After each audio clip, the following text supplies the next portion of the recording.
L'opinion populaire.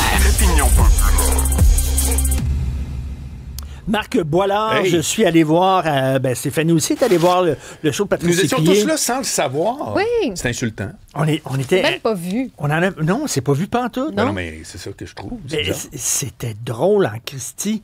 Écoute, s'il y avait une bombe hier, il n'y avait plus de showbiz au Québec. Ce serait je le fun pense. que tu dises de qui tu parles, c'est parce complètement qu'à date, débile. tu l'as pas fait. Alors, Patrice Lécuyer. Bonjour, Marc Boilard. Salut. Alors, c'est ça, on est allé voir le show de Patrice Lécuyer Ouais. et tu voulais me parler de ça. Tu l'as reçu à ton balado. Oui. Qui était un balado sur la business. Le spécial justement. du gérant, ça fait il était mon 51e épisode. Nous autres, on parle beaucoup, tu sais, comme je lui demandais, c'est quoi pour toi un bon comédien? C'est quoi pour toi un bon... Comment t'écris? Comment, tu sais, c'est un balado sur la mécanique, puis comment les humoristes travaillent. Mais toi, tu été gérant. Oui, pendant une douzaine d'années. Quand je suis C'est arrivé à quoi Montréal. la job d'un gérant? Excellente question. C'est différent d'un agent. C'est-à-dire qu'un comédien, ça a besoin d'un agent. C'est-à-dire quelqu'un qui va faire le lien entre les castings, les productions, puis son client, qui est un comédien, une comédienne. Oui. Un gérant, c'est, je te dirais, pour prendre un parallèle, l'agent, c'est comme le représentant des ventes dans une usine, puis le gérant, c'est le directeur général. Pourquoi un humoriste a un gérant? C'est qu'il écrit des textes. Donc, il n'attend pas que le téléphone sonne. Il peut monter son show et en faire un spectacle qui part en tournée et recevoir des appels pour jouer dans des séries.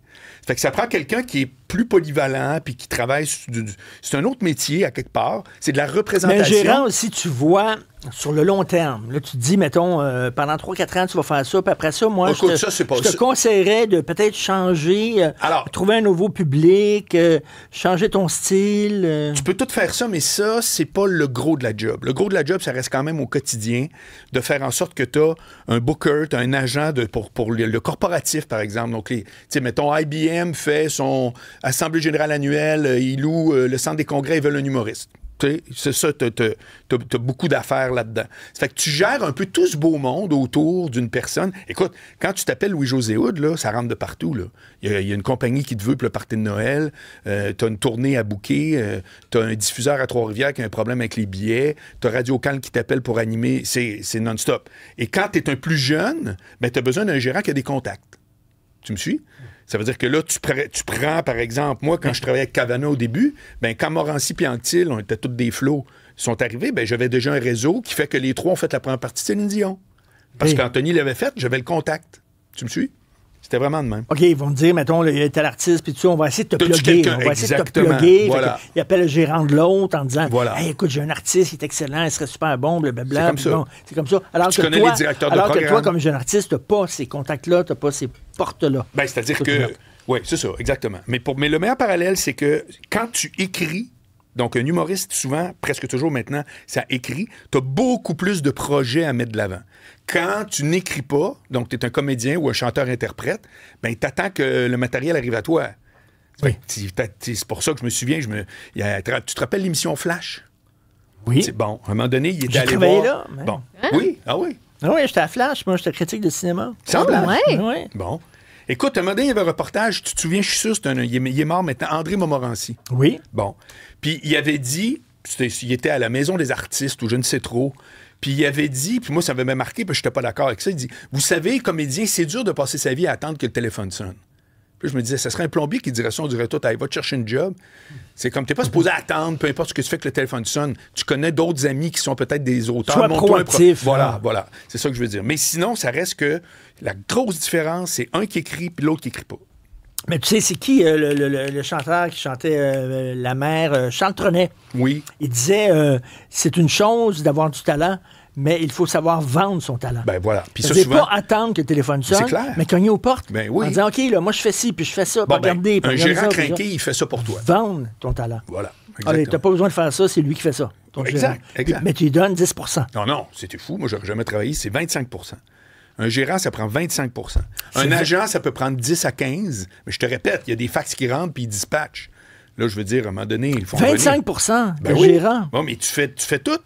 Hey, moi, là, François Morancy, je peux te dire où ça a commencé, que j'ai créé une soirée d'humour pour lui, les mercredis stand-up. J'ai vendu ça à TV pour faire une série à TQS. C'est comme tu supervises toute la production. OK, mais il est mieux d'être performant, ton Christy de gérant, sinon tu dis bye-bye, bonjour. Là. Si tu ne m'as pas amené des... OK, comme tout le monde. Tu pas amené comme toi, avec les codes d'écoute, d'écoute, comme Stéphanie, avec... oui. Bon, oui, tu as une espèce d'obligation de résultat, ceux qui sont là. Puis là, on pourrait rentrer, je pourrais t'en parler pendant des heures. Parce qu'il y en a pour qui un gérant, c'est d'abord une espèce de confident, de blablabla. C'est pas ça, là. C'est pas ça, un là. psy quand ça va mal. Bon, exactement. Moi, les clients... Ventile. Non, zéro. Moi, j'ai travaillé, c'était Anctil Morancy, Maxime Martin, j'ai travaillé avec Marc Dupré pendant quelques mois. C'était pas ça, la dynamique, là. Ça n'avait rien à voir. On faisait des affaires. On a eu beaucoup de fun. OK, mais il faut pas que tu sois ami non plus. Arrête, Morancy, moi, c'est encore aujourd'hui, c'est un ami, puis c'était mon grand chum. Non, mais c'est une relation d'affaires. Quand tu mets l'affaire amicale... Quand François et moi, on a arrêté de travailler ensemble, on s'est beaucoup moins vus. On est restés des chums bien comme faux, là. Mais on s'est moins vus. Ben oui, on avait moins d'occasions, absolument. Oui, je suis en train de lire, j'ai lu la biographie d'une très grande agente, gérante d'artistes aux États-Unis, Sue Mengers. Oui. Elle était gérante de Barbra Streisand. Puis son problème, c'est qu'elle est devenue amie avec Barbra Streisand. Donc, c'était difficile à un moment donné de lui dire... Oui, mais elle était peut-être difficile en soi. Tu sais, c'est difficile de lui dire, ben là, t'es sur une mauvaise track, c'était pas bon ton show hier, ou quelque chose comme ça. Nous autres, on n'avait pas de problème avec ça, je te jure. Ah oui? Oui, il y avait une grande transparence. Et au moment de cesser la relation professionnelle, ça n'a pas été plus difficile parce que vous étiez amis, justement? Non. C'est qu'à un moment donné, moi, j'ai commencé à faire de la TV, puis c'est moi qui ai dit à François, tu devrais vraiment penser à travailler avec quelqu'un d'autre. C'est moi. Parce que j'ai fait là... Il y a quelque chose qui marchera juste plus, ça marche pas. Puis un jour, il m'a appelé, puis il m'a dit, hey, j'ai rencontré encore François Roson, puis finalement, je vais aller avec eux autres. Puis franchement, c'était comme, moi, vraiment... Mais qu'est-ce que tu as aimé du show d'hier? Ah, tout. Alors ça, vraiment, ce sera le fun qu'on en parle. Patrice Lécuyer, d'abord, il n'est pas tombé dans aucun piège. Donc, en partant, c'est très, très drôle, mais c'est pas pour tout le monde. Si vous avez 20 ans et moins, Janine Suto, là, comme référence, pas claire. Là. Mais oui. Bon. Ça fait que, mais les gags sont bons pareil, mais il reste que c'est pas pour les plus jeunes. Une preuve en est que la foule, tu sais, le gars a 65, c'est que veut pas. Mais il est tombé dans aucun piège de l'animateur ou du comédien qui se dit « Ah, j'aimerais ça faire un show ». C'est des codes, hein, l'humour, c'est pas pareil. Lui, c'est un comédien, c'est un animateur, il arrive pas de l'humour. Et il est tombé dans rien du gars qui essaye trop. C'est pas un show d'humour, là. Ben, c'est un show, quelqu'un c'est-à-dire, oui, c'est ça, t'as raison. qui raconte des anecdotes comiques. Oui. Mais c'est pas un show d'humour, c'est pas construit comme un show d'humour. Puis ça, c'est un gars qui s'appelle Marc Gélina qui est en arrière de ça, qui a fait un travail extraordinaire chez Entourage, le producteur. Ça fait que ça, c'est très bien. Puis surtout, je vais te dire une chose, là, je vais te parler de l'intérieur.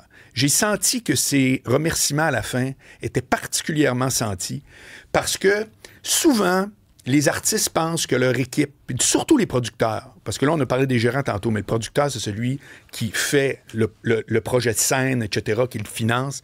Il y en a beaucoup pour qui c'est des banquiers.